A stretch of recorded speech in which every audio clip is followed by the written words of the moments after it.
नमस्कार प्रेक्षकांनो, झीप मराठी या यूट्यूब चॅनलमध्ये तुम्हा सर्वांचं अगदी मनापासून स्वागत आहे। लग्नानंतर उमंगलेलं हे खरं प्रेम या कथेचा आपण पुढचा भाग इथे आज ऐकणार आहोत। या कथेला तुम्ही खूप छान पद्धतीने आणि भरभरून असं प्रेम दिलेलं आहे। त्या प्रेमाखातरच आता ही कथा खूपच छान वळणावर जाऊन पोहोचलेली आहे। कुणाल आणि पियाने त्यांच्या नात्याला व्यवस्थित नाव दिलेलं आहे, त्याचबरोबर त्यांचं नातं त्यांनी पुढे नेलेलं आहे।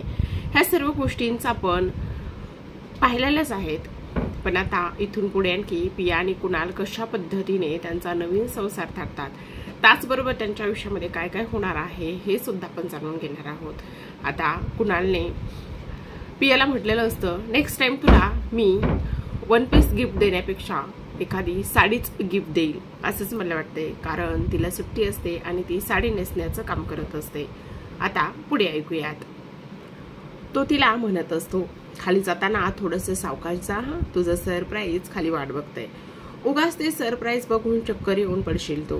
त्याने मिश्किल हसत सांगितलं आणि तिचं काही ऐकून न घेता तो आतमध्ये निघून गेला। सरप्राईज आणि माझ्यासाठी काय असेल बरं सरप्राईज? नक्कीच काहीतरी आणलं असेल ते। कुणाल तर सर सुद्धा ना, खरंच। तो गेला त्या दिशेला बघतच ती स्वतःच्या मनाशीच पुटपुटली होती आणि तसेच मानेला एक झटका देत तिनं तिचं आवरायला सुद्धा घेतलं होतं। तिचं आवरलं तसं ती खाली निघून गेली। कोण आला आहे इतका आवाज जिन्यावरून खाली उतरत ती स्वतःशीच पुटपुटली होती। आजी साहेब, सध्या काम खूप असतं म्हणून इथे यायला जमत नाही। आज सरांनी फाईल घेऊन बोलावलंय म्हणून आलो, तर म्हटलं सकाळच्या आरतीला जावं। त्याने हसतच तिला सांगितलं होतं। हो तर किती बिझी झाला आहेस तू दादा, केतन बोलला। प्रथमेशने आणि स्नेहाने सोडून सर्वच हॉलमध्ये गप्पा मारत बसले होते। ती पुढे न जाता सरळ किचनमध्ये निघून गेली। आज नैवेद्याला गोडाचा शिरा बनवते, खूप दिवस नाही बनवला, स्वतःशीच पुटपुटत ती कामाला सुद्धा लागली। गीता, ब्रेकफास्टला काय आहे? शिरा बनवता बनवता तिने विचारलं। पनीर पराठा बनवला आहे, कालच माधवी बेबीने सांगितलं होतं। बाकीचे सर्वच हो बोलले, मग तेच बनवलं होतं। गीताने इन डिटेल्समध्ये सांगितलं, तसं पियाने मनातच तोंड वाकडं केलं होतं। पियाचा शिरा होईपर्यंत बाहेर आरतीची तयारी झालेली होती। सर्वच खाली उतरत होते, येत होते। आज रविवार होता त्यामुळे सर्वजणच होते। आजोबा घरी होते, त्यात आजचा रविवार म्हणजे आजची आरती आजी आजोबा करणार असतात। आजोबा घरी असले की रविवारची आरती त्यांच्याच हातून व्हायची, हा नियमच होता। पिया आणि कुणाल सर्वात मागे उभे होते। कसं वाटलं सरप्राईज? हळू आवाजातच पियाला कुणालने विचारलं। कसलं सरप्राईज? मला नाही मिळालं। ती किचनमध्ये नैवेद्य बनवत आहे। मी किचनमध्ये नैवेद्य बनवत आहे, तिने सुद्धा हळू आवाजात सांगितलं। ओ, म्हणजे तू अजून सरप्राईज बघितलं नाहीयेस तर? त्याने तिच्याकडे बघत विचारलं, तसं तिने नकारातच मान हलवली। गुड, म्हणजे अजून मजा येणार आहे तुला ते सरप्राईज द्यायला। त्याने मुश्किल हसतच पाहिलं। ती मात्र अजूनही त्याच्याकडे कन्फ्यूज होऊन बघत होती। आरती सुरू झाल्याने त्यांच्यातलं बोलणं तिकडेच थांबलं होतं। पूर्ण आरती होईपर्यंत तिकडे फक्त 2 जण असे होते की पुढे काय होईल हे त्यांना माहीत होतं आणि म्हणूनच ते इमेजिन करून गालात हसू दडवत आरतीवर कॉन्सन्ट्रेट करत होते। गीता नैवेद्यान आरती झाली तसं आजीने आवाज दिला। प्रसाद घेऊन झाला तसं सर्वच पुन्हा हॉलमध्ये येऊन गप्पा मारत बसलेले होते। सर, ही फाईल? त्याने त्याच्या बॅगेतून फाईल काढून त्याच्या हातामध्ये दिली। थँक्यू सर, तुम्ही ही फाईल घेऊन इथेच बोलावलं, त्यानिमित्ताने आजीची भेट सुद्धा झाली। तो बोलला तसं कुणालने गालात हसतच मान हलवली। बच्चू, थोडा वेळ थांब, तू नक्कीच सॉरी बोलशील, त्यासाठीच तर तुला इथे खास आमंत्रण दिलं गेलं आहे। कोण असेल?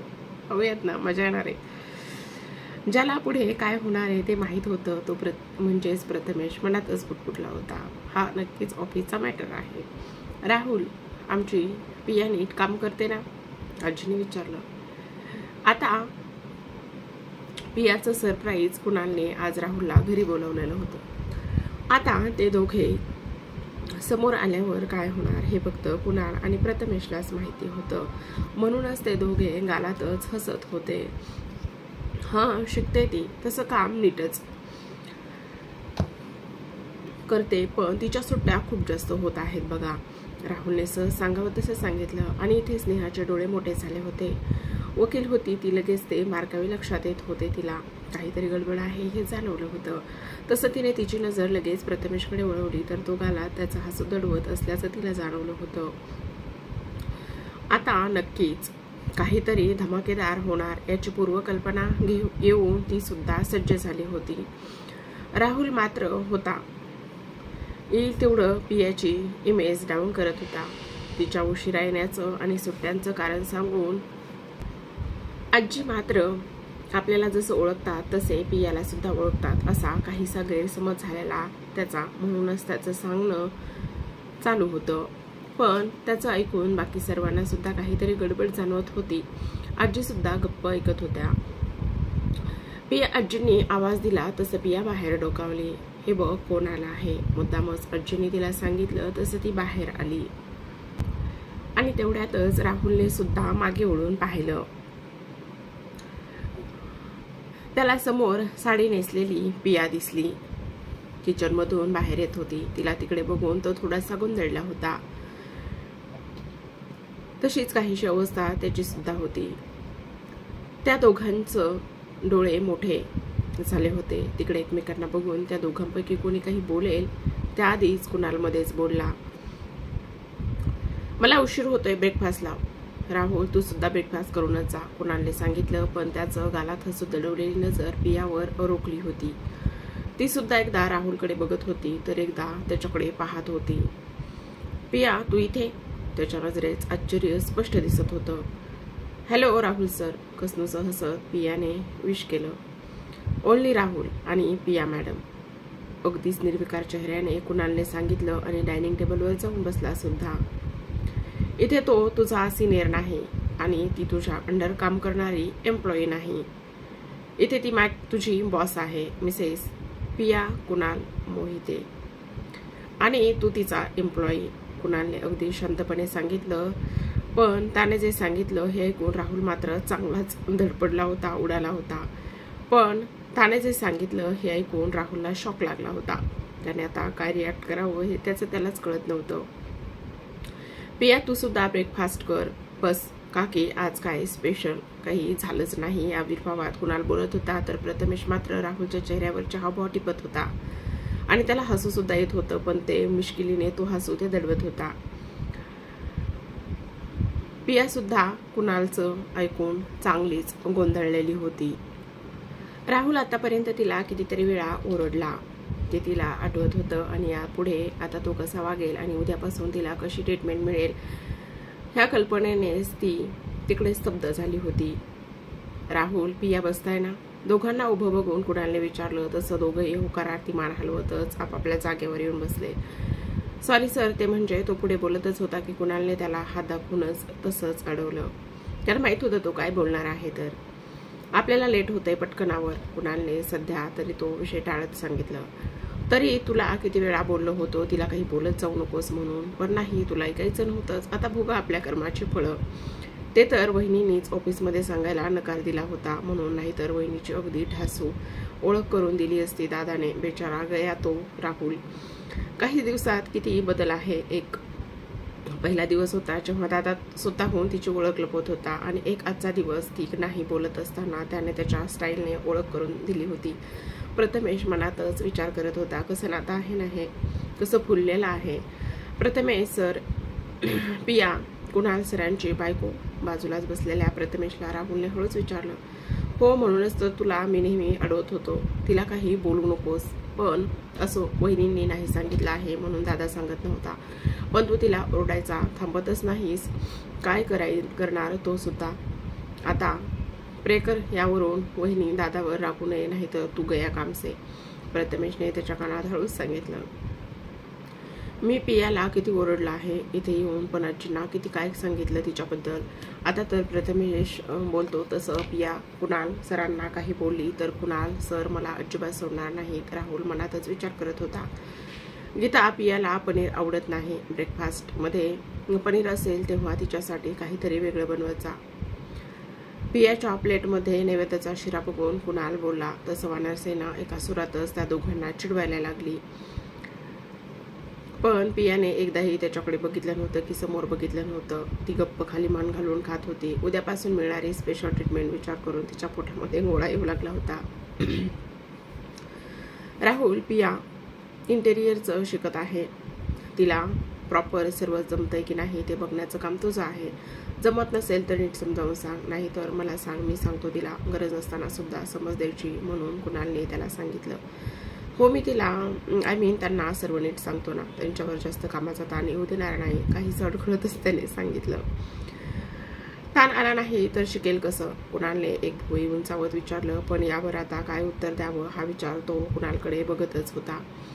ओव्हर लोड होईल इतकं सुद्धा देऊ नकोस आणि अगदीच आरामात सुद्धा बसवू देऊ नकोस. कमी वेळात जास्तीत जास्त कसं तिला शिकायला मिळेल हे बघ, शेवटी कुणालने सांगितलं. ब्रेकफास्ट झाला तसं राहुल, कुणाल आणि प्रथमेश त्यांच्या मीटिंगला निघून गेले. बाकी सुद्धा आपापल्या कामाला निघून गेले. तर पिया मात्र धुसफुसतच रूममध्ये एरचऱ्या घालू लागली होती. तिला मात्र इथे त्याचा खूपच राग सुद्धा आलेला होता. इकडे मात्र कुणाल, आजींनी आवाज दिला तसं कुणालने डोळे बंद करून घेतले. त्याला माहीत होतं घरात आल्यावर हिची तोफ त्याच्यावर डागली जाणार होती आणि झालंही तसंच. कुणाल नुकताच बाहेरून आला होता की आजीने त्याला हॉलमध्येच अडवलेलं होतं. काय झालं आजी, माहिती असूनही त्याने विचारलं. फ्रेश होऊन रूममध्ये डोक्यावरचा पदर ठीक करतच त्यांनी कडक आवाजात सांगितलं. आजी, बाहेर जायचं आहे रात्री, मी वाट बघते. त्याला मध्येच तोडत आजी बोलल्या आणि उठून गेल्या सुद्धा. तो तिकडेच उभा राहून आजींना जाताना बघत होता. सुस्कारा टाकतच त्याने त्याची टाय लूज करत त्याच्या रूमची वाट धरली होती. पिया त्याने रूममध्ये येताच फेर नजर फिरवली, पण ती त्याला कुठे दिसली नाही. तसं तो गॅलरीमध्ये जाऊन तिला पाहू लागला. आता कुठे गेली ही की पुन्हा चक्कर येऊन पडली. स्वतःशीच पुटपुटत त्याने बाथरूममध्ये सुद्धा जाऊन चेक केले. कुठे आहेस त्याने काही वैतागतच विचारले. बाथरूममध्ये सुद्धा नव्हती म्हणून त्याने लगेच तिला फोन लावला. तिचं काहीही ऐकून न घेता फोन उचलताच त्याने काहीच वैतागूनच तिला विचारलं. अरे दादा, किती चिडतोस, वहिनी आहे इथेच, थांब देते. त्याला चिडवण्यासाठी म्हणून ताराने फोन उचलला होता, पण त्याचा असा आवाज ऐकून तिने जास्त काही न बोलता लगेच सांगितलं आणि फोन पियाकडे देऊन टाकला. हॅलो. समोर बसलेल्या त्या तिघींकडे नजर टाकत पिया काहीच बिचकत बोलली. मिनी टेरेसवर त्या 5ही जणी मस्ती करत होत्या. कुणालचा फोन येताच त्या तिघी तिला चिडवायला लागल्या होत्या. तर माधवी त्यांना तसं बघून फक्त गालातच हसत होती. कुठे आहेस, रूममध्ये पटकन, त्याने काहीच वैतागून सांगितलं आणि काही न ऐकता फोन कट सुद्धा केला. ते तिच्याकडे नजर रोखून आलेल्या त्या तिघींकडे बघून पिया काहीच बिचकत बोलली. आता त्या काही तिला सहजासहजी सोडणार नव्हत्याच. तुमच्या कुणाल सरांनी बोलवलं आहे का, तिने टाळनाटके करतच विचारलं. तसं पियाने बारीक चेहरा करतच होकार सुद्धा दिला. आता किती वेळ चिडवणार होत्या त्या तिघी याचा अंदाज लावत होती ती. हल्ली दादांना आला की त्याच्या रूममध्ये आधी बहिणी लागते बाबा, ताराने तिला चिडवलंच. आता इतकी सुंदर बायको असेल तर अजून काय करेल तो बिचारा. स्नेहाने सुद्धा चान्स मारला होता. ए वहिनी, ऑफिसला तरी सोडतो का ग, का तिथे सुद्धा समोर बसून ठेवतो, रिद्धी बोलली. ती मात्र खाली मान घालून त्या तिघींचं चिडवणं गालातच हसवत घेत होती. वहिनी जा पटकन, नाही तर तुला असं अडवून ठेवलं म्हणून आमचं काही खरं नाही, स्नेहा नाटकीपणानेच बोलली. हो जा हा वहिनी जा तू. तारा आणि रिद्धी होत्याच असा तिला तसं ती गालात हसून तिकडून पळाली. नेहमी स्वतःची मनमानी असं कसं करतात, हे आता असं फोन करून बोलवण्याची काय गरज होती, थोड्या वेळाने आलीच असती ना. हे असं वागतात आणि सर्व मला चिडवत बसतात. थोड्या वेळाने जाणार होतेच ना बाहेर, पण नाही, ऑफिसमधून आले की मी समोर हवीच. सकाळी सुद्धा तसंच, काय गरज होती राहुल सरांना बोलवण्याची. अच्छा बोलवलं तर बोलवलं, आणि ओळख काय, तर इथे तो तुझा सिनियर नाही आहे आणि ती तुझ्या अंडर काम करणारी एम्प्लॉई नाही आहे. इथे ती तुझी बॉस आहे, मिसेस पिया कुणाल मोहिते. काय गरज होती सांगायची. आता उद्या ऑफिसला गेल्यावर ते काय बोलतील आणि काम तरी कसं सांगतील. स्वतःशीच बडबड करत ती सकाळचं आठवत ती तिच्या रूममध्ये जाऊन सुद्धा पोहोचली होती. हे वहिनी, इतकं कोणाला शिव्या घालते, स्वतःच्याच धुंदीत बडबड करत जात असलेल्या केतनने तिला अडवलं. नाही काही नाही, तिने गोंधळून भानावरच सांगितलं. मग ठीक आहे, दादाला शिव्या घालत असशील तर माझ्याकडून सुद्धा थोड्या ॲड कर त्यात. या मंथमध्ये माझं पॉकेट मनी कमी केलं आहे त्याने. केतनने आगीत तेल ओतण्याचे कामच केले होते का, कपाळावर आठ्या पाडतच तिने विचारलं. बघ ना वहिनी, मी आता लास्ट इयरला आहे, त्यात आजोबांना इलेक्शनच्या कामात मदत करतो, तरी दादाचं असं म्हणणं आहे की मी आठवड्यातून 2 दिवस ऑफिसला यावंच. आता तूच सांग, मी एक वेळी काय काम करू, अगदी भोळा बनवून त्याने सांगितलं. या मंथमध्ये आम्ही फ्रेंड्स फिरायला जाणार आहोत, त्यासाठी सुद्धा त्याने मला नकार दिलाय. प्लीज याला कन्व्हिन्स करतो, नाही बोलला तर मला मॉम डॅड सुद्धा नाही पाठवणार गो. अगदीच बिचारा फेस करतच त्याने सांगितलं. तिला आता त्याचं वाईट वाटलं होतं. ठीक आहे बोलते मी, पण माझं ऐकतील का नाही ते मला माहीत नाही, तिने स्वतःच्या विचारात त्याला सांगितलं होतं. तुझं नाही तर कोणाचं ऐकेल तो? असं कसं तुझं नाही ऐकणार? तू फक्त मला सांग. त्याने जर तुला तुझं नाही ऐकलं तर आम्ही आहोत तुझ्यासोबत. त्याच्याच कामासाठी त्याने तिला बूस्ट करत सांगितलं. आधी तिला ते समजलं नाही, पण लगेच तिला ते जाणवलं. बस ती बारीक डोळे करूनच त्याच्याकडे बघू लागली होती आणि कमरेवर हात ठेवून ती त्याच्याकडे बघत होती. वहिनी प्लीज ना, खरंच तू तुझं ऐकेल? पुन्हा तोच भोळा चेहरा दाखवत त्याने सांगितलं. ती काही बोलणार त्याआधीच पुन्हा तिचा फोन वाजत होता. पुन्हा तोच फोन लावत होता. तिने सुस्कारा सोडतच वाजणाऱ्या त्या फोनकडे पाहिलं. वहिनी प्लीज, त्यानं पुन्हा सांगितलं. तसं ती मान हलवतच तिकडून पळाली. यार किती वेळ, इतका वेळ लागतो का यायला? ती रूममध्ये येताच त्याने चिडून विचारलं. ती मात्र काही बोलली नाही की तिने त्याच्याकडे बघितलं सुद्धा नाही. तुला माहित आहे ना, मी आलो की तुला बघायचं असतं, मग कुठे लपून बसलेलीस? खाली हॉलमध्ये सुद्धा नव्हतीस. हॉर्नचा आवाज आला की आला नाही का तुला? त्याने पुन्हा चिडून विचारलं. ती मात्र अजूनही शांतच होती. आता बोलणार आहेस का काही? त्याने तिला जवळ ओढून विचारलं, पण तिने मात्र मान फिरून घेतली होती.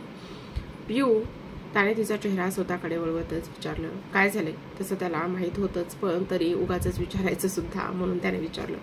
तो मला माहीत नाही का? त्याच्यावर नजर रोखूनच तिने विचारलं. तिने पहिल्यांदाच त्याच्यावर अशी नजर रोखली होती, म्हणून त्याला हसू येत असताना सुद्धा त्याने घाबरण्याचं नाटक केलं होतं.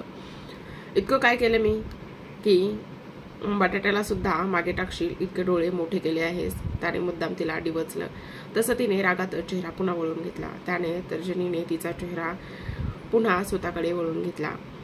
काय झालंय? त्याने शांतपणे विचारलं. तसं तिने पाणवलेल्या डोळ्यांनी त्याच्याकडे पाहिलं. हे काय झालंय? त्याने तिला मिठीतच घेतलं. रडायला काय झालंय? मला आजींनी बोलवलं आहे, मी जाऊन येतो. बाहेर जाऊ तेव्हा बोलू. त्याने तिच्या केसावरून हात फिरवत शांतपणे सांगितलं. मला नाही यायचं तुमच्यासोबत कुठेच आता. तिने नाक ओढतच सांगितलं. अरे असं कसं? आपलं सकाळीच ठरलं होतं ना, आपण डिनरला बाहेर जायचं आहे. त्याने तिला लांब करत विचारलं. हे तुम्हीच ठरवलं होतं? नेहमी तुम्ही असंच करता, स्वतःला जसं हवं तसंच करून घेता आणि निर्णय घेऊन मोकळे होता. तिने नाक ओढतच सांगितलं. तसं त्याच्या दोन्ही भुवया वर आल्या होत्या. आपण बाहेर जाऊन बोलूयात. आता नाही गेलो तर ती लेडी डॉन आहे, ती माझ्या मानेवर बसेल. त्याने तिचा मूड चेंज करण्यासाठी म्हणून मस्तीच्या टोनमध्ये सांगितलं, पण ती जास्तच रागात बघू लागली होती त्याच्याकडे. आजी किती चांगल्या आहेत, तुम्ही त्यांना असं का बोलता? नेहमी सर्वांना ओरडत असता, सर्वांवर हुकूम सोडत असता. तिला तर तिचा राग सुद्धा व्यक्त करता येत नव्हता. ती तुझी बाजू घेते ना, म्हणून तुला असं वाटते. बाकी ती कशी आहे ना ते आम्हाला चांगलं माहीत आहे. त्याने सांगितलं. तुम्ही कसे आहे ते सुद्धा मला माहीत आहे. नुसतं हिटलरगिरी करत असता. तो बोलून तर गेली, पण नंतर ती काय बोलली हे तिच्या लक्षात आलं. तसं तिने दाताखाली चिबच पकडली. काय? कोण आहे मी? त्याने भुवई उंचावतच सांगितलं. तुम्हाला आजी बोलवत आहेत ना, जा तिकडे, नाही तर ओरडतील त्यांना.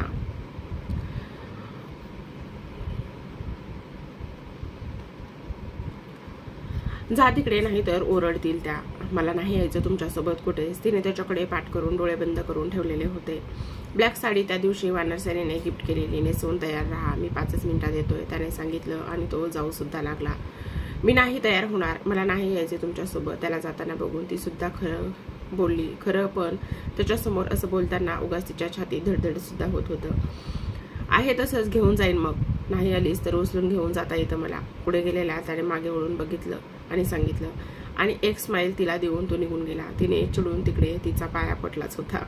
खडूस काळ्याचा आहे हिटलर, नाही रिंग मास्टर वानरसेनेचा आणि त्या पालीचा सुद्धा. चिडचिड करत ती स्वतःशीच बडबड करत आरशासमोर गेली. चांगली तर आहे ही साडी. उगाच केसावरून हात फिरवत तिने केस मागे टाकले.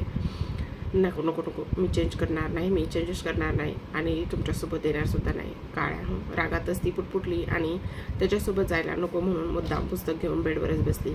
पुढ्यात पुस्तक असलं तरी नजर मात्र दरवाजाकडे होती. आजी त्याने काही वैतागून बघितलं. तसं आजीने त्याला पुढे काही विचारलं नाही. ती मोहितेंची सून आहे, तिला तिचा मान मिळायलाच पाहिजे. आणि अजून जर तुझ्या मनात काही शंका असतील तर ती मोहितेंची सून आहे, तिला तिचा मान मिळायलाच पाहिजे. तर मी राहुलला इथे बोलावून तिची ओळख करून दिली असती का? त्याने वैतागूनच विचारलं. आजी मात्र काहीच बोलल्या नाहीत. तू बार्बी डॉल आहेस ना, तशीच राहा ना, कशाला उगाच लेडी डॉन बनायला जातेस? आजींच्या बाजूला बसत तिच्या गळ्यात हात टाकूनच तो लाडाने बोलला. आजींच्या गळ्यात मात्र हात घालून तो स्वतः सुद्धा डुलत होता आणि आजींना सुद्धा डुलवतच होता. तुम्हाला असं मोकाट सोडलं ना तर तुम्ही काय कराल त्याचा नेम नाही. काया आणि प्रथमेचं काय चालू आहे? आजींनी बारीक डोळे करून त्याच्याकडे बघतच विचारलं. त्याचं जे काही चालू असेल ना ते चालू असू देत. तू गास नाही, तुझी फायरिंग करू नकोस, हां सांगून ठेवतोय मी, कुणालने शांतपणे सांगितलं. त्यांची लव्ह स्टोरी चालू आहे का? आजींनी अगदी मुश्किल अंदाजातच, डोळे मिचकावस, काहीसं लाजतच विचारलं. तसं कुणालने डोक्यालाच हात लावला. तू ना सुधारू नकोस बघ अजिबातच. बाय, मी चाललो माझ्या बायकोला घेऊन बाहेर फिरायला, त्याने आजींचे दोन्ही गाल ओढतच सांगितलं आणि तिकडून जाऊ लागला. आणि मला कोण घेऊन जाणार? गर्लफ्रेंडला विसरलास का? आजीने गालातच हसत सांगितलं. तुझ्या नवऱ्याला सांग तुला सोबत घेऊन फिरायला, त्यांनाही जाता जाता सांगितलं. गर्लफ्रेंड? आजी हसतच नकारार्थी मान हलवत पुटपुटल्या. पिया बेडरूममध्ये येताच समोर तिला अभ्यास करताना बघून त्याने सुस्कारा सोडतच तिला आवाज दिला. ती मात्र त्याची चाहूल लागताच अभ्यासात एकदम गुंतली होती, असंच दाखवत होती. अगदी सिरियस झालेली ती अभ्यास करायला लागली होती. मला माहित आहे हे मुद्दाम करतेस, आता ठेव, उद्या कर जे आहे असेल ते. तिच्या समोर येऊन उभा राहत त्याने सांगितलं. मला नाही यायचं म्हटलं ना तुमच्यासोबत, तिने मान खाली घालूनच सांगितलं. तसं त्याने तिला तसंच दोन्ही हातात उचललं. अहो हे काय करताय? ती मात्र त्याच्या आशा उचलून घेण्याने गोंधळली होती. मी सांगितलं होतं तुला उचलून घेऊन जाईन, त्याने तिला तसंच उचलून बाहेर घेऊन जात सांगितलं. तुम्ही नेहमी हे असंच करता, जबरदस्ती. मला नाही यायचं तुमच्यासोबत, सांगितलं ना, तिने चिडून पुन्हा सांगितलं. अरे काय लावलं आहे? नाही यायचं नाही यायचं, त्याने सुद्धा चिडून विचारलं आणि तिला खाली उतरवलं. तुम्ही सकाळी राहुल सरांना माझ्यासमोर फक्त राहुल बोलायचं, समजलं? मला सर बोलायचं आहे ना, तर फक्त मलाच सर बोलायचं, दुसऱ्या कोणालाच नाही. आणि हे असं माझ्यासमोर तर बिलकुलच नाही, समजलं तुला? किती ते पॉझिटिव्हपणा. तिला अडवतच त्याने चिडूनच सांगितलं. तुम्ही त्याला पुन्हा तिला अडवत त्याने तिला शब्दावर जोर देत सांगितलं. ती त्याच्या अशा वागण्याला वैतागली होती. नकारार्थी मान हलवत तिने एक सुस्कारा सोडला होता. तुम्ही त्या राहुलला इथे कशाला बोलावलत?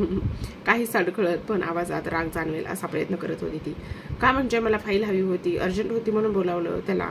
अगदी सहज बोलावं तसे अविरोहात त्याने खांदे उडवूनच सांगितलं. तसं ती बारीक डोळे करून त्याच्याकडे पाहू लागली होती. पुन्हा खोटं, अगदी खोटं, मुद्दाम. तुम्ही त्यांना म्हणजे त्या राहुलला बोलावलं, तिला जमत नव्हतं, पण तरी त्याची नजर बघून ती शब्द बदलत तिचा राग दाखवण्याचा पुन्हा एकदा प्रयत्न करू लागली होती. फाईल द्यायला नाही तर कशाला बोलावू, तुझी ओळख करून द्यायला? तुला ओरडा खायची हौस आहे तर खा की खुशाल, मी कशाला तुला वाचू? त्याने पुन्हा खांदे उडवले. तुझी त्यासाठीच बोलावलं. तुम्ही त्यासाठीच बोलावलं म्हणजे मला पुन्हा ओरडा मिळू नये म्हणून, ती तरीही बोललीच. आता तुला ओरडा आवडतो तर मी काय करू? पण काय आहे ना, माझ्यासमोर माझ्या बायकोला कोणी बोललेलं मला चालणार नाही, म्हणून माझ्या बायकोची ओळख करून द्यायला त्याला बोलावलं होतं. बेसावध असलेल्या तिला मिठीत घेत त्याने सांगितलं. अरे अहो, ती बोलतच होती की त्याने तिच्या ओठावर बोट टेकवलं. तुला मागे सुद्धा सांगितलं होतं कोणाचं काही ऐकून घेण्याची गरज नाही, ते सुद्धा तुझ्या येण्या जाण्याच्या वेळेबाबतीत तर नाहीच नाही, पण तरीही तुला काही नाही त्याचं, म्हणून त्याला फक्त सांगितलं, समजलं? आता पटकन चालायचं आणि असंच चालायचं, लवकर यायचं आहे. उद्या सकाळी माझी फ्लाईट आहे, नेक्स्ट 10 दिवस बाहेर आहे मी, त्याने तिला सोडत सांगितलं. 10 दिवस? तिच्या कानात तर फक्त ते झुमत होतं, बाकीचे शब्द जणू हवेत विरून गेले होते. इथे 1 दिवस त्याच्यापासून लांब राहायला जमत नाही आणि आता 10 दिवस त्यांच्यापासून कशी लांब राहणार मी? या कल्पनेनेच तिला भरून आलं होतं. पाणवलेल्या डोळ्यांनीच तिने लगेचच त्याला मिठी सुद्धा मारली होती. तर प्रेक्षकांनो, तुम्हाला काय वाटतं, तिचे हे 10 दिवस कसे जातील? पाहूयात कथेच्या पुढील भागामध्ये. तोपर्यंत तुम्ही नक्कीच आपलं चॅनल सबस्क्राईब करा आणि या कथेचा आनंद घ्या. भेटूयात कथेच्या नेक्स्ट पार्टमध्ये. तोपर्यंत धन्यवाद.